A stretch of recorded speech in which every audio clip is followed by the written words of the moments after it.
I have a friend named Tyler who's a very well-known gamer in the gaming industry. And believe it or not, he plays videos for a living, right? And he does so well that he gets paid a tremendous amount of money, and he lives in this big compound that he calls a gaming compound. And he and I were talking earlier this week, and he explained to me his theory on life and about how we're all living in a simulation.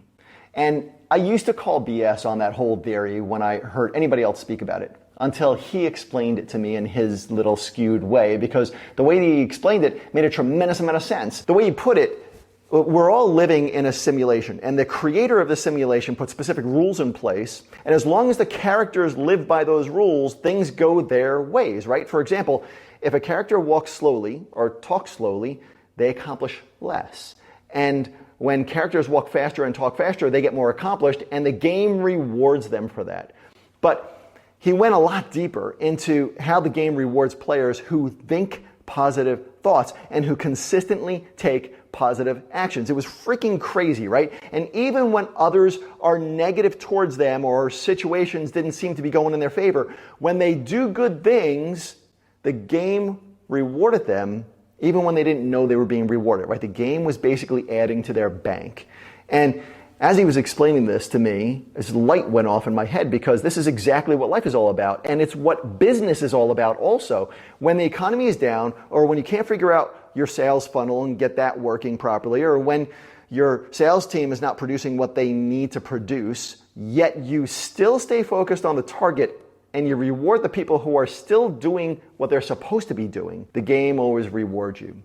It's the business or the business people who allow situations to determine their focus that always seem to be plateaued or stuck, right? And they're complaining about their business or their industry or the economy or their team. Do you know anybody like that? Because they kind of suck.